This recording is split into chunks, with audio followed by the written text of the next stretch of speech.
Thanks for sticking around and transitioning from the Oculus talk. Now we're going to go into some discussions about Android, general performance, and some of the stuff that Intel and Unity have been doing together. So I'm Orion Granatir. This is Francis from Square Enix. And let's get started. OK, so this talk's generally about Android. You guys are probably very well aware of these information. Google talked about these at Google I/O, but just kind of recap, Android is very big. A billion active users, 93 million selfies a day, 20 billion text messages a day. The legitimately 62% of tablets in the market nowadays are Android. And app installs are growing as Android grows. So between 2013 and 2014, the number of app installs has gone up 236%. So obviously, it kind of goes without saying, but Android is a very big, growing market. There's a lot of opportunities to get your app there. And there's a wide range of devices, so we're going to go over some of the ways to reach as many devices as possible, and some ways to optimize and get the best performance. OK, so one of the cool things that we wanted to show here at Unite, Intel's been working close with Unity to add support for Intel x86 Android devices in addition to ARM. So in the theme of Unite, trying to show things ahead of time, we're actually going to be showing how this works in kind of an alpha version of the tool. Ultimately, it's coming very soon to Unity 4.6 probably, and Unity 5.0. I mean, ultimately, soon, your Android apps will just support more devices. What does this mean? Unity did the hard work for you. As always, Unity allows you to get to more platforms quickly. And so Unity and Intel are working to make this as seamless as possible, as you'll see today. Also, we're working to make it as optimal and have the best performance on all Android devices. And then by default, hopefully this is transparent, as you'll see. In the future, when you generate an APK, it'll just generate optimal code for all ARM devices, all Intel-based devices, and the like. There is a survey going around, so as proof that you can get an Android device. At the end, we'll collect the surveys, and we'll do a drawing to give away a couple tablets. Anybody need one yet?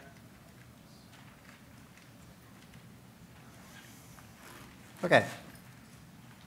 So supporting Intel x86, and why is it important? Why do we want to generate native code for Intel-based devices, for all these different architectures? Ultimately, everybody wants the best performance that they can get. We'll show exporting Angry Bots for Intel-based devices with this alpha build. But you can see, obviously, running on the same device and doing some tests, clearly when you target the native device architecture, you get better FPS, better CPU utilization, and better power. So that means people will get better experience, higher fidelity with better frame rate, longer battery life, lets them stay in your game longer, lets them do more microtransactions or see more ads, or however you're going to make revenue. The other question that I commonly get when I talk about this is Intel devices. Yeah, sure. Well, I really haven't seen many of them. Well, they're coming. Intel's kind of started small and has been releasing in small controlled markets, but now we're starting to expand and grow as quickly as we can. So Intel, we have a goal to ship over 40 million tablets this year, and we're well on track for that. So you may not see them now in the US, but we are shipping them worldwide, and we'll see a significant, and like we said, this goal of tablets is worldwide. So we're going to have a large market, hopefully, from now and moving forward. So hopefully I said, OK, Android's important. Hopefully we're going to make this easy, and there's a reason to do it. But I don't want you to take my word. I work at Intel. Of course, I want you to believe everything's easy. But we've asked one of our friends over at Square Enix to kind of try out this alpha build, and he can kind of give some feedback on how it went. Yep, so hi, I'm Francis Pétrin. I'm from Square Enix Montreal, and I worked on the game Hitman Go. Hitman Go was made with a fairly small team. We were less than a handful of programmers at any time on the project. And so, as many of you know, small teams, we all got to wear many hats.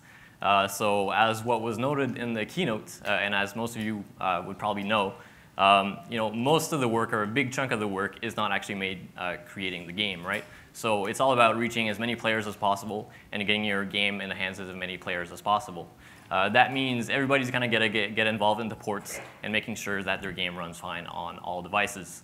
And so when we heard about this partnership with Intel and Unity, the first question that I asked was, how little time is this going to take me? Because obviously we all want to go back to making gameplay and authoring great content. So I was really, really hoping that this was going to be like a one-button click, and actually it was.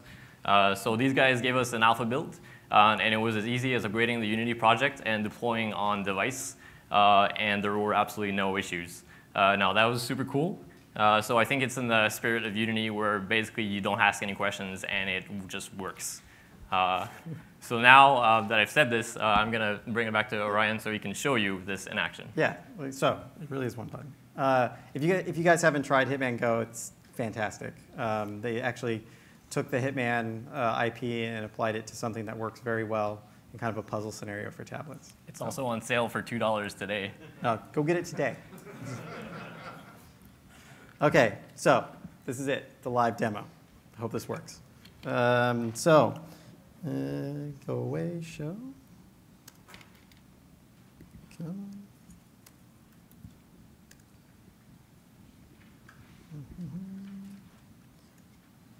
Okay. Give me a second. I'm going to try and switch my display so it's not mirror.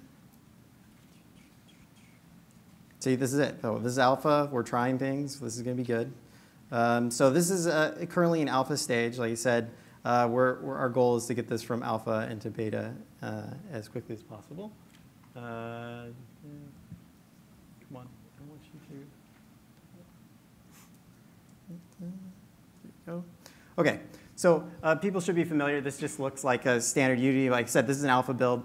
This is based on the 4.6 beta build that you guys have. The only difference is we're in kind of early prototyping stage and making sure the functionality works for x86 in addition to ARM. But if we go here, and as expected, go to build and run. No, actually, I want to show you the settings. Wait. It's that easy. I don't want it to be that easy, though. We'll go to build settings first. And of course, I put it back on the screen. OK, so as you're familiar, it's Android. It looks just the same because, as I said, Unity wants to make this as easy as possible to cover as many platforms as possible. So when you get the new version and this functionality is in it, by default, you'll just get support for all these new platforms. The only real way to tell the difference is if we go into the player settings. Over here, in the device filters, you'll actually see now it says supports FAT, which is ARM and x86 in one APK, and an option to select if you want to export just for ARM or just x86. In general, the easiest thing is just to use the default. This will support and put out all the libraries necessary to run both platforms. Common question is, OK, so I'm going to support x86 and ARM. Does that mean my APK is twice as big? No, in actuality, you only need the new .so files to support x86 in addition to ARM architecture. So it only adds about 4 to 6 megs. So in general, in most cases, it's not much overhead to natively support both architectures. But if you do feel compelled, you can do separate builds.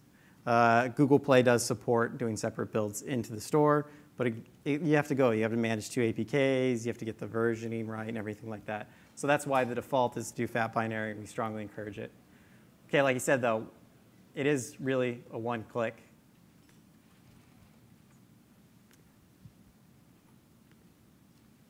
So the only difference here is now there's extra functionalities, all the C++ code that's needed and is built to target ARM structures. Now Unity's gone back and taken all that code and built it to have native x86. It'll come up on Android tablets. They do exist. And so I've also done one other thing that I'm going to show you next. I've checked development build. So Unity comes with great profiling tools that allow you to do, and I strongly suggest that you use them. But after this, I kind of want to show you a profiling tool Intel provides. So while this is great, this allows you to get ARM and x86 and gets functionality up and running very quickly. I kind of want to show you guys some profiling tools as well that you can use not only on Intel-based devices, but on ARM-based devices and allow you to get the best performance on all of these. So in that amount of time, we've now taken our ARM project, re-exported it, and now supports native Intel in addition to native ARM. So was that easy? they told me I only had 30 minutes, so piece of cake. So what I want to show next, though, is now that we have this up and running, I kind of want to say, OK, the original talk, we couldn't say, just come learn about x86. I originally queued this talk up as, hey, I want to show you guys some common things that we see performance-wise on Android games. So these general performance tools I'm going to show you work for ARM and x86, and kind of want to give you guys some overview. Now that you have this build, it's really easy to use. Let's look at some of the performance tools that allow us to kind of dig into this thing and see how our performance is doing now that we're native on these devices in addition to ARM devices. So let me come over here, exit out. I need to get the mic right. My shirt's too loose.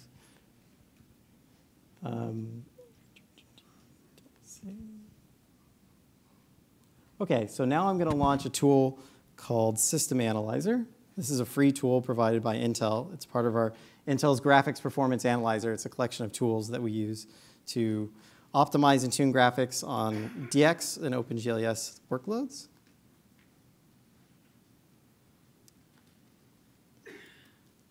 You guys can't, I'm launching it over there. I swear I'll bring it over. System Analyzer. So when you have System Analyzer, this is what it'll look like when you launch. It will find any device that's connected over ADB. Now, if you have a rooted device, you can connect to any application and collect performance information. For a non-rooted device, you have to have that box checked. So we did that development build. We have our native build on our device. I'll now connect over here. What this does is it pushes some information over to this device. It installs a little application. It comes up here and shows me every application I have on here and which ones I can debug or collect performance on. I clicked Angry Bots. What this does is it goes in, connects to Angry Bots. It actually launches the application. And then over here starts giving me plenty of metric information about what's going on. So let me, real quick, I'm going to shoot this thing so I don't die. So what do we have here? So when you connect to an application, you get generic high-level metrics about the system. Such things as CPU load. I can look at what the individual CPUs are doing. Or target application. This is my general performance of my application. Get cool things about device like read and write I/O, network traffic, power utilization, and then lots of stuff about graphics. So the cool things about graphics here is if you're running this on an Intel device, you get things specifically to our hardware. So Intel's GPU, we have this thing called EUs, execution units. These are basically the main calculation compute blocks of the GPU. So we can see things like how much of the GPU is busy, how much of this execution is busy, and how much of it's being stalled. So we can see we're about 50% utilization of the GPU hardware. Stall is pretty minimal. What's a stall? Well, if the EU wants to do some work, but needs some resource that may not be available. So you got to go fetch a texture from memory, or you want to write something out to the frame buffer, but it's fully loaded. Other things like power utilization kind of give you cool high-level view. As you can see, I mean, the application's running well, 40-some FPS. Now, if I go down here, these are kind of the high-level overrides. So if I want to do things like show wireframe, I click this. It will change the application to use wireframe. If I do 2x2 textures, it will replace all the textures with simple 2x2 textures. This greatly decreases the utilization of the texture sampler. So if you want to see if you're texture bound or whatnot, disable alpha, to check how your blending's doing and whatnot. I think the two most interesting ones, this one down here, null hardware and disable draw calls. If I select null hardware, what I'm going to do is basically all the operations in your program are going to run through the CPU. They're going to run through the driver. They're going to go to the GPU. The GPU is just going to throw it on the floor. What does that mean? Well, the GPU is acting like it can complete the work instantaneously. So the work's going to go all the way to the GPU. It's going to return like it just immediately completed the work. So this simulates what if we had essentially an ultra-fast GPU. So we can kind of say if a frame rate goes up, oh, I'm probably GPU bound. If my frame rate stays the same like it is here, I'm probably CPU or driver bound. The next step is to disable draw calls. This is the same idea. You do all the CPU code, then you go to the driver. Well, the driver just immediately returns and says, OK, I'm not even going to do the work. Just assume that I can do it infinitely fast. So you've now isolated the GPU, the driver, to just the CPU work. So if I have just the CPU work, my frame rate looks about the same. So again, this is pointing to I need CPU optimizations. If we go back and disable all, here's another little trick down here where you can actually control the hertz of the processor. So all modern processors will generally change the frequency. So Intel's processors will turbo boost the frequency up and down to maintain battery and optimal FPS. So this is the dynamic range at which this CPU can operate, from 533 to 2.3 gigahertz. I can grab this and actually force it to burn maximum power and stay at the highest FPS. You can see, if I go up here, you can see things like change the frequency, and you can see the frequency is held up at the max rate. Conversely, I can go and simulate, what if I had a platform that could only do 500 hertz? Okay, well, my frame rate goes down substantially because I forced myself to be CPU bound, which very unlikely you'll find a 500 hertz range device, but you might find something that's more in the 1 gig or somewhere in the 1.5 gig range. So now that we've done that, this is a high-level tool. This allows you to say, okay, am I CPU bound, am I GPU bound, am I driver bound, where do I go from there? Unity gives you lots of very good tools to investigate what's going on. Their profiler is great. I would probably use their profiler first before I would come here. This gives you more specific hardware things, but it also gives you the option to click here. This is a frame capture. So when I click this button, what is it doing? It's grabbing every OpenGL operation, saving it off to a frame. And so I can come over here and launch another tool called Frame Analyzer, which will actually allow me to look at all the operations it took the GPU to build up the frame. Now, this is the tricky part. This tool hasn't been implemented in Mac yet. We're working on porting it. So I'm going to show you the Windows version. Question is if I can get the Windows version to mirror up on here.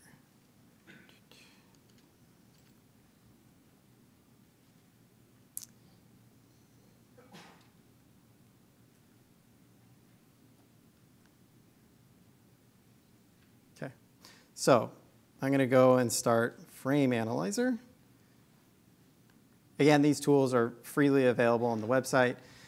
Here's the frame that I captured for Angry Bots. So if I click it and hit open, what is this going to do? It's going to complain that I did not give parallels the device. Can't we all just get along? Okay, now Windows has the device. I have to relaunch. Frame Analyzer. Open Angry Bots. Okay, so what this is doing is it's taking all the frame capture information that I captured earlier, it's pushing it back over to the device. This takes a little bit of while because I'm doing it over USB too. I actually prefer to do this over Wi-Fi.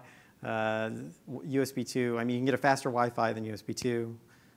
So the data transfer is a little bit faster. But you can see it's recreated the information for the frame. Up at the top, we have all the draw calls. So these are all the operations it took to build up this frame. It's loading. Here's the actual frame. It re-renders it on the device. And we can see very, very cool things like the data on the overall utilization. Some of this may be hard to read on that display. But you can get details for individual draw calls. So I can click on individual operations, see what they're doing. I can see the textures that were used in this draw call. A very common thing that we see, and it's worthwhile to bring up this view for a frame capture because there's a lot of things that Unity does that you may not be well aware of. For example, there's things like down here, it'll show you what your actual resolution is. Sometimes devices have higher and higher resolutions. Sometimes you may not or knowingly be rendering at native resolution. This application renders at native resolution. You might want to render at a lower resolution and upscale, especially since everyone wants 4K or 8K devices or whatever. We're going to have 1 billion pixels on all these devices all over the place. The other common problem that we see is textures. So over here, when you're clicking on textures, you can get information about the size of the texture, the type of texture compression used. And it's very common. Artists always want to use bigger and bigger textures. So we've seen applications where we run and you come in here and you're like, wow, you have a 2K by 2K texture to render the hub on a tire, on a wheel, in a car that's about that big on the screen. So you can find things that are either obscenely large or lacking texture compression. Texture compression is generally always a good thing. Can be done in some cases, especially for dynamically generated content, but we strongly encourage people to look here for texture compression. Okay, so you can see things like the rendering state and modify operations and see how they affect you real time. You can do very similar experiments, but for individual operations. So I could turn this operation off, replace its textures, see if the frame changes, get overall performance. You can see things like geometry for a scene, see if your data is coming across the way that you think, all the API calls that were actually generated for OpenGL to generate this scene. Now, the other interesting thing is the shaders tab. So this is me showing you an alpha build. So the shaders tab in general will show you all the shader operations. It'll show you the vertex shader, the pixel shader, allow you to edit it, it'll allow you to apply it real time, see the performance difference. This is still being under development for Unity. So if I open this for a non-Unity based game, the problem is this application, Unity very wisely uses pre-compiled shaders, but when you use pre-compiled shaders, you can't just pull it from the app. You have to actually know how to go get it. So we have to make this connection between the shaders that are on here and getting them and displayed here. But this is one of the coolest things. I really like this. I think I have 5 minutes. If I had more time, I'd open another frame and play around with it. But I'm going to go back and kind of hit our summary. OK. Now, can I get back to PowerPoint?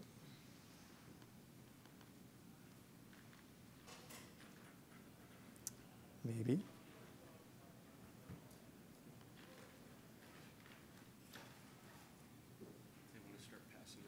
Yeah, if you want to start passing your surveys so we can collect them and gather that, that'd be good.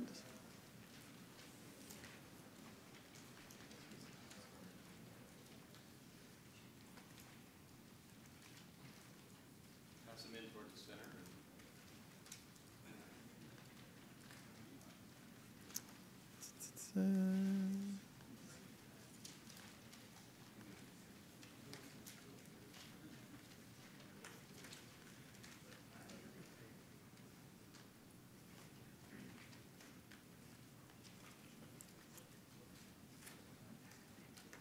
OK, so as we said, Android is a very big market. There's a lot of devices out there and a lot of different hardware. Rightfully so, you guys are, if you're using Unity or other middleware companies, they've done all this work to support all these platforms.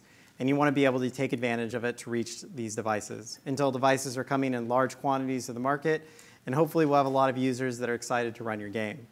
Some of the things to do, since support for Intel-based devices will be in the latest versions of Unity and will be patched as or new versions, probably the best thing you can do is make sure you're up to 4.5. 4.6 is coming.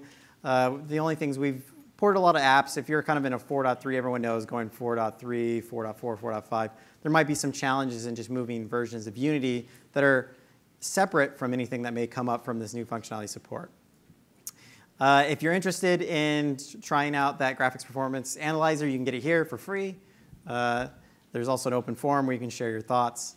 Overall, you want to optimize your app to reach the widest range of devices. So I showed this. I had it on my laptop. If you guys are interested in actually trying your application or trying this out live, you can come talk to me afterwards. We can try it out on the alpha. But we also have a suite over in the Sheraton 4-Point if you guys want to come over and actually try it on some hardware, try it on an actual couple Intel devices. We'd be happy to host you over there as well. So we have probably a minute and a half for questions. Otherwise, we'll do the drawing for the survey. So. Do you guys keep any stats or any places where we can see which devices are the most popular to add to our test lab? Yeah, so the question is, do we keep track of any stats on which devices are the most popular so people can understand which devices are best to put into their test lab? It's a good question. Getting sales numbers and marketing information out of Intel sometimes feel like pulling teeth. But I'm sure we can figure something out. I mean, general, I'm sure we'll find something. I don't know if we have a website. We might have this information public somewhere. But I'd have to look it up. Yeah, which ones are. Yeah, yeah. It's a good idea. We should blog about it or something at least. Is it Intel-only devices that this work on? Yeah, the question is, does this tool work on Intel-only devices? So that very first one that I showed, the kind of high-level overview, that should work on all devices, ARM and x86 alike. That's mostly done by instrumenting the OpenGL. You may not see all the counter information because we know like the specific counters and profiling of our GPU, we know, so we can put it in, but we don't know all the secret counters for all the other ones. But you should still get frame rate, performance, all the things that you could get from knowing OpenGL. The frame analyzer part, the deep dive part on the end. So Intel's GPU design in this platform is based on our HD graphics.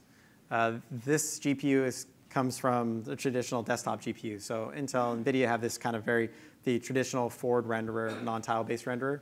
That view makes sense. So if you target ours or an NVIDIA or anyone making that kind of forward renderer, should work. We're trying to figure out how to support tile-based renderers.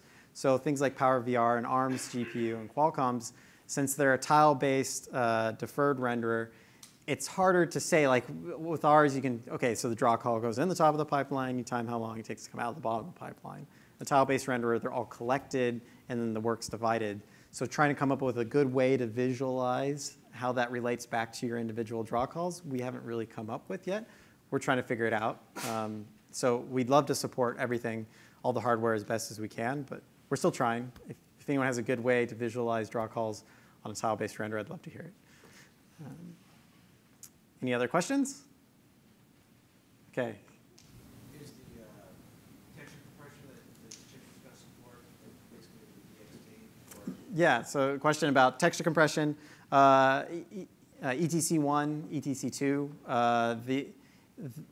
Intel's tablet platforms, which we call Bay Trail, that's with our graphics, is capable of OpenGLES 3.1, so we can support ETC1, ETC2.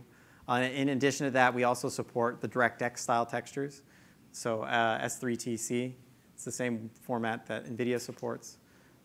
So those are kind of the three. Most people just stick with ETC1, ETC2, because ETC1 is required by the OpenGLES 2.0 spec. ETC2 is required by the OpenGLES 3.0 spec. ASTC is coming. I think it's an extension for 3.1. I'm pretty sure we support that extension, but I have to double check. OK, so here, draw one. Take it. Let's see, OK. How many do we have? Two? Okay. Not Intel employees? Not Intel employees. OK, so we're giving out two Intel Acer Iconias. These are based on our Bay Trail chipset. This is a quad-core Intel-based processor with our HD graphics. These are actually on sale in Europe. They won't be on sale in the US until later. I think early September, soonish. So if you're dragging around the US, you can be like, look, I'm the only one. OK, so Howie Begosa, Begosa, Yeah.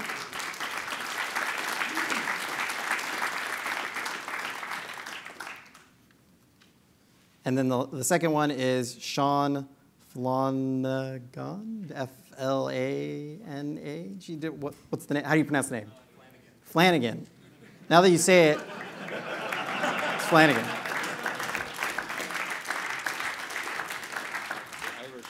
OK, so thanks, guys. Like I said, we have a table downstairs if you want to see it live. If you want more information, come talk to me, or you can bring your game over, and we'd love to try it out at the Sheraton.